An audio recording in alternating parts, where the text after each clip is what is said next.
Rajesh law centre में आप लोगों का स्वागत है।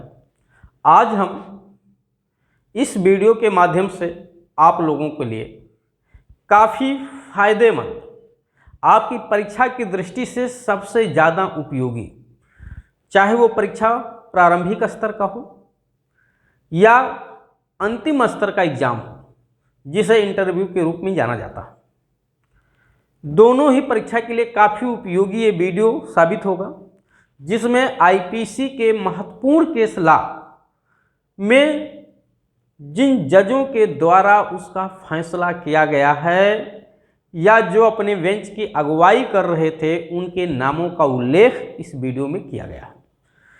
जजों के नामों का उल्लेख जो आईपीसी में किया गया है, अलग अलग बुकों में आपको कुछ नाम मिलेंगे, एक बुक में सारे नाम आपको नहीं मिल पाएंगे। ठीक है, ये प्रारंभिक परीक्षा और इंटरव्यू दोनों स्तर पे पूछा जाता है। मुख्य परीक्षा में ना के बराबर होता, अगर आपको आ रहा है लिख दीजिए, अच्छी बात है, अन्यथा पूछा नहीं जाता है। चलिए हम लोग इसी पे चर्चा करेंगे। सबसे पहले आप लोग चैनल को सब्सक्राइब कर लीजिए, वीडियो को लाइक शेयर कमेंट करते रहिए। मैंने आप लोगों को पहले भी बताया था कि कोई भी वीडियो जैसे ही अपलोड किया जाएगा, अगर आप चैनल सब्सक्राइब करके रखेंगे तो तुरंत आपके पास पहुंच जाएगा।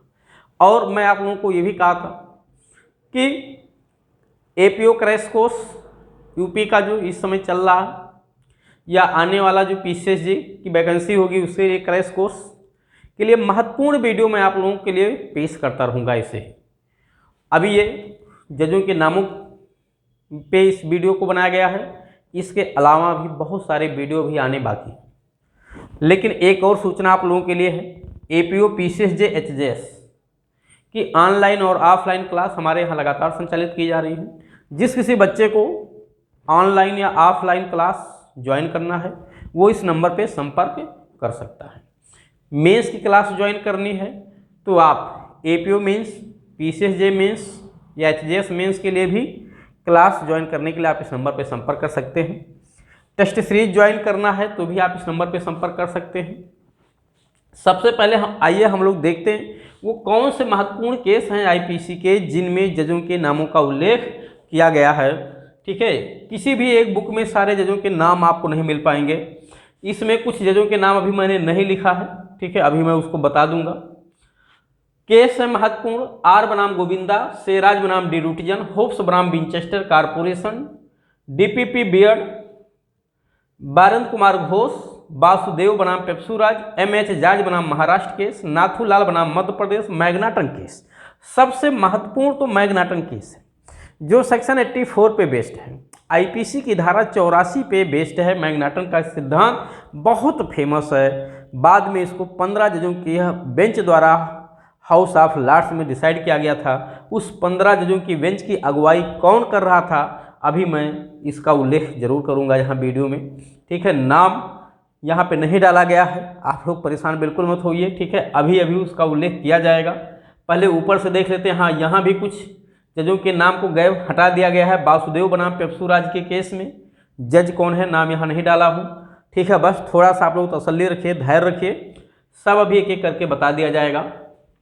आइए सबसे पहले हम लोग देखते हैं आर बनाम गोविंदा। अच्छा, एक चीज़ और समझिएगा, इन केस पे थोड़ा सा ये भी देखते चलेंगे कि ये केस किस विषय से जुड़े हुए हैं, किस धारा से संबंधित हैं, क्या इनके मैटर्स हैं।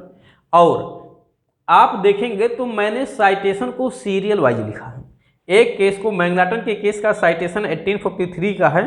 इस साइटेशन को छोड़ करके सारे केसों का साइटेशन सीरियल वाइज लिखा हुआ है।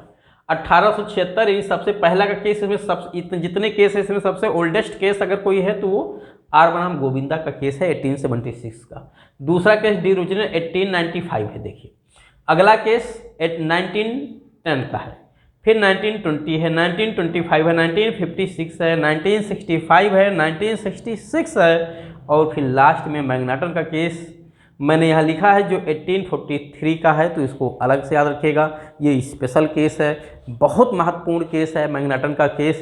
तो चलिए हम लोग सबसे पहले इसको शुरू करते हैं। ठीक है, आप लोगों से फिर एक बार कहूँगा, चैनल को जरूर सब्सक्राइब कर लीजिए। ठीक है, जैसे ही कोई वीडियो अपलोड किया जाए आपके पास तुरंत पहुँच जाए, आपको किसी का इंतजार करने की जरूरत ना होगी, कोई लिंक आपको शेयर करे तभी आप वीडियो तक आपकी पहुँच हो पाए। आइए आर बनाम गोविंदा का केस धारा 299 एवं 300 पे आधारित है। यानी देखिए, सबसे पहले तो ये सभी केस आईपीसी से जुड़े हुए हैं। यहाँ मैंने पहले ही शीर्षक दे दिया, भारतीय दंड संहिता 1860, अर्थात जो कुछ आज चर्चा हो रही है आईपीसी के प्रोविजंस पे चर्चा हो रही है। तो आर बनाम गोविंदा 1876 का जो केस है, इस केस में धारा 299 एवं 300 में अंतर स्पष्ट किया गया, यानी आपराधिक मनोवध एवं हत्या में डिफरेंस अंतर किया गया। कल्पेबल होमोसाइड एंड मर्डर में डिफरेंस जो है निर्धारित किया गया इसी आर बनाम गोविंदा के केस में। इसमें जस्टिस थे लॉर्ड मेलविल साहब। कौन थे? Lord Melville. ठीक है, नाम याद रखिएगा। सबसे पहला केस है, इसीलिए केस पूछा भी बहुत जाता है कि आर बनाम गोविंदा कि केस को किस केस में आपराधिक मानववध एवं हत्या में अंतर स्पष्ट किया गया। सर्वप्रथम तो ये आर बनाम गोविंदा का केस है 1876, लॉर्ड मेलविल इसमें जस्टिस थे।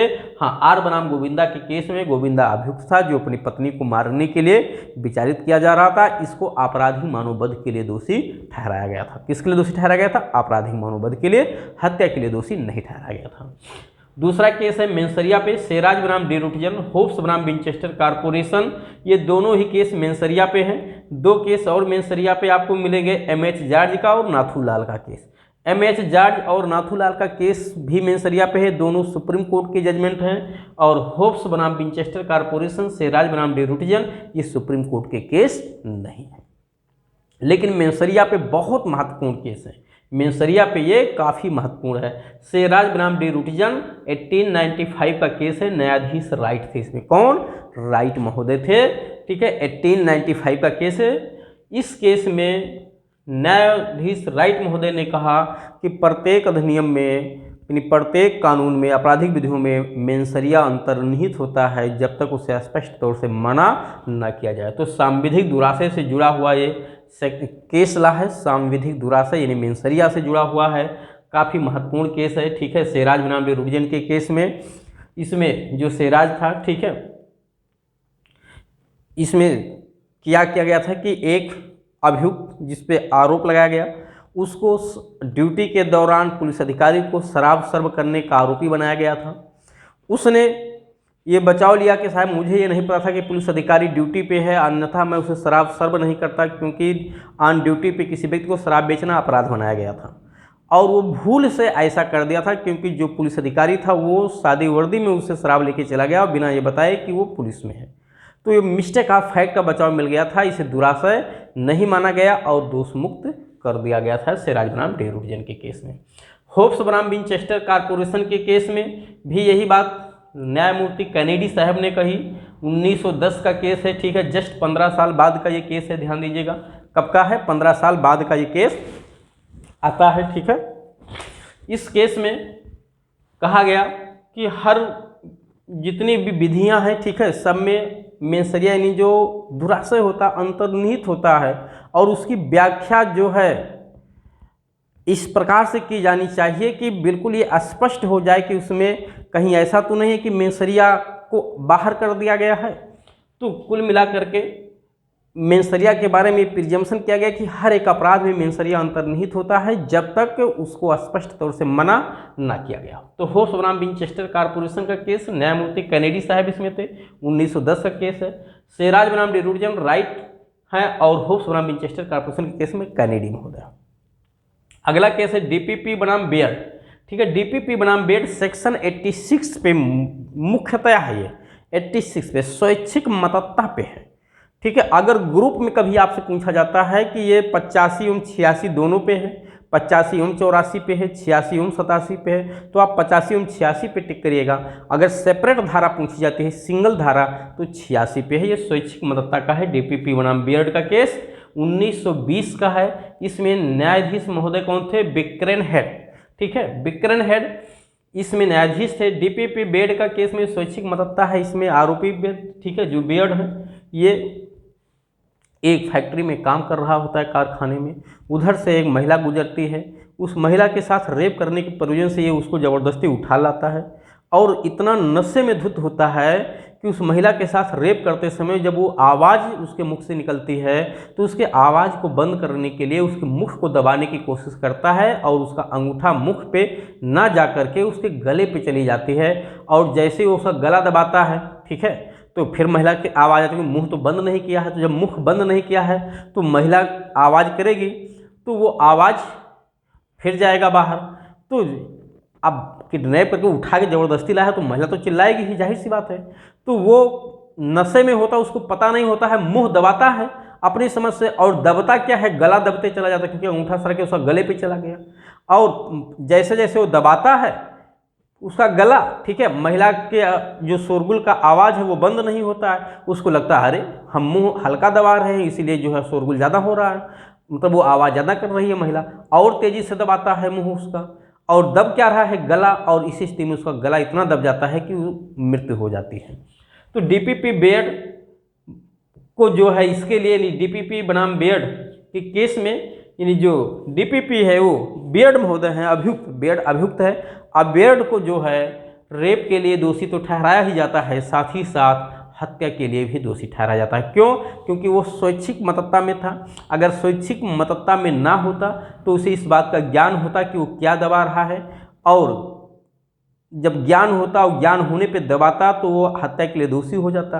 क्योंकि स्वैच्छिक मतता में ज्ञान के आधार पर जिन अपराधों का गठन होता है उसमें स्वैच्छिक मतता का कोई बचाव नहीं मिलता है। ठीक है, जिन अपराधों के धारा 85 और 86 आईपीसी में यही अंतर है कि 85 में अनैच्छिक मतता नॉन वॉलंटरली जो इंटॉक्सिकेशन होता है उसमें सभी अपराधों में पूर्ण बचाव मिलता है, चाहे वो अपराध मेंसरिया के आधार पर कॉन्स्टिट्यूट हो और चाहे नॉलेज के आधार पर हो। लेकिन स्वैच्छिक मतता में उन अपराधों में बचाव बिल्कुल नहीं मिलता है जिनके गठन मात्र नॉलेज के आधार पर भी हो जाते हैं।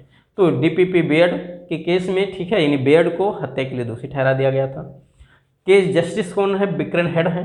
अगला केस है बारंद कुमार घोष बनाम इम्परर। बारंद कुमार घोष के केस को शंकरी टोला केस के नाम से भी जाना जाता है, पोस्ट मास्टर केस के नाम से भी जाना जाता है।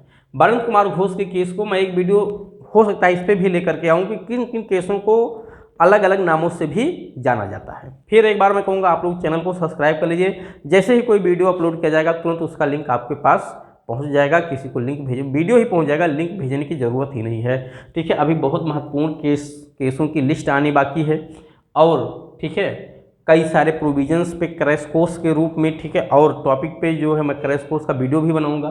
तो बारंद कुमार घोष बनाम इम्परर के केस में पोस्ट मास्टर की हत्या करने का आरोप लगता है, लूट के आरोप में, और इसमें बारंद कुमार घोष अकेले नहीं होता है, कई और अभियुक्त होते हैं, लेकिन उनमें से ये भी एक होता है जो बाहर पकड़ लिया जाता है। शेष तो भाग जाते हैं, ये पकड़ लिया जाता है, और धारा 34 के तहत इसे भी लूट के लिए दोषी ठहरा जाता है, लूट के लिए नहीं हत्या के लिए भी दोषी ठहरा जाता है। इसमें न्यायाधीश महोदय हैं लॉर्ड समनर, बहुत फेमस केस है, 1925 का है, सामान्य आशय पे ये केस है। इसी केस में न्यायमूर्ति लॉर्ड समनर ने कहा था कार्य वो भी करते हैं जो मात्र खड़े रहते हैं, जो घटनास्थल पे खड़े रहते हैं कार्य वो भी करते हैं, या जो खड़े रहते हैं इंतजार करते हैं कार्य वो भी करते हैं। बारंद कुमार घोष के केस में ये बात लॉर्ड समनर ने कही। 1925 का केस है, ठीक है, काफ़ी महत्वपूर्ण है, सामान्य आशय पे केस है, किस पे? कॉमन इंटेंशन पे। अगला केस है वासुदेव बनाम पेप्सुराज 1956 का, वासुदेव बनाम पेप्सुराज, ठीक है, वासुदेव बनाम पेप्सुराज 1956 का केस है। इस केस में जस्टिस कौन था? तो सबसे पहले तो ये समझिए वासुदेव बनाम पेप्सुराज का केस है क्या। वासुदेव बनाम पेप्सुराज के केस में स्वैच्छिक मतता का केस है। ये भी किस पे संबंधित है? धारा 86 पे, 86, हाँ बिल्कुल 86 ही है, धारा 86 पे ही है। वासुदेव बनाम पेप्सुराज का भी केस 85 पे नहीं है, क्योंकि स्वैच्छिक मतता होता है, बारात में जाता है, चेयर मांगने को लेकर के विवाद हो जाता है, जिसपे किसी व्यक्ति को दूसरे को चेयर से उठने के लिए बोलता है और वो चेयर से नहीं उठता है, ना उठने के कारण ही क्या करता है कि उसकी हत्या कर देता है, उसको गोली मार देता है। तो माना गया कि ये जान रहा था, इतने मतत्ता में भी नहीं था कि अपने कार्य के प्रकृति और परिणाम को न जान रहा हो। तो वासुदेव बनाम पेप्सुराज का केस है, बहुत फेमस केस है, स्वैच्छिक मतत्ता पे आधारित है, 1956 का केस है। इसमें इसे दोषी ठहराया गया था वासुदेव बनाम पेप्सुराज के केस में। अब इस केस में जस्टिस कौन है वही नाम आपको समझना है, ठीक है। तो वासुदेव बनाम पेप्सुराज के केस में जस्टिस कौन है? इस केस में जो जस्टिस हैं वो हैं चंद्रशेखर अय्यर महोदय। कौन है? चंद्रशेखर अय्यर महोदय हैं, लिख लीजिएगा यहाँ पे, चंद्रशेखर अय्यर। ठीक। दूसरा केस है एमएच जॉर्ज का केस। एमएच जॉर्ज के केस में मेंसरिया से जुड़ा है। नाथूलाल का केस भी मेंसरिया से, एमएच जॉर्ज का भी केस मेंसरिया से। एमएच जॉर्ज बनाम महाराष्ट्र का केस 65 का है और नाथूलाल का केस 1966 का है। मात्र 1 साल का अंतर है। दोनों ही मेंसरिया से जुड़े हुए केस हैं। दोनों में न्यायाधीश महोदय सुब्बा राव ही हैं। कौन है? सुब्बा राव ही हैं। ठीक है। तो इस केस में हाँ, ये फेमस किस लिए ज़्यादा है? मेंसरिया से जुड़ा है और सुप्रीम कोर्ट का पहला केस है। ठीक है, जिसमें मेंसरिया पे जो है सुप्रीम कोर्ट का जजमेंट आता है, वो पहला केस एमएच जॉर्ज का है और दूसरा जस्ट उसके बाद का केस है 1966 का। तो दोनों में ही न्यायमूर्ति सुब्बा राव हैं। और अब अगला एवं सबसे महत्वपूर्ण केस है मैग्नाटन का केस, जो धारा 84 पे आधारित है। धारा 84 पे है, पागलपन से जुड़ा हुआ मैग्नाटन का केस है। मैग्नाटन के केस में स्कॉटलैंड का निवासी है मैग्नाटन। ठीक है, क्या करता है कि वहाँ के यूके के प्रधानमंत्री रॉबर्ट पील को मारने का आशय रखता है, उनको मारना चाहता है।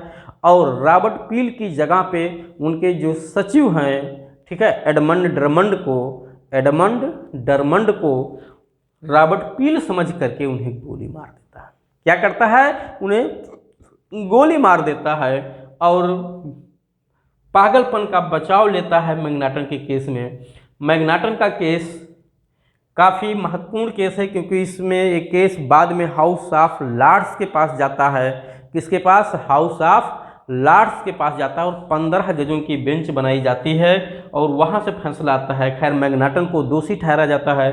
धारा 84 में पागलपन का बचाव नहीं मिलता है, लेकिन हाउस ऑफ लॉर्ड्स के द्वारा एक सिद्धांत प्रतिपादित किया जाता है इस पे। तो वही सिद्धांत जाना जाता है मैग्नाटन केस का सिद्धांत, या मैग्नाटन केस की सिद्धांत क्या क्या है। ये मुख्य परीक्षा में भी पूछा जाता है, प्रारंभिक परीक्षा में भी पूछा जाता है और आपके इंटरव्यू में भी पूछा जा सकता है। अब प्रश्न ये है, मैग्नाटन के केस में ये केस कब का है? 1843 का केस है। कब का? 1843 का केस है। और मैग्नाटन के केस में जो जज महोदय थे, 15 जजों की हाउस ऑफ लॉर्ड्स में जो बेंच बनी थी, उस बेंच की जो अगुवाई कर रहे थे वो कौन थे? तो 15 जजों की बेंच मैग्नाटन के केस में, ठीक है, 15 जजों की बेंच की अगुवाई कौन कर रहे थे? तो अगुवाई कर रहे थे सर निकोलस। कौन? Sir Nicholas Cunningham Tindal. ठीक है, नाम मैं यहां लिख दे रहा हूं, सर निकोलस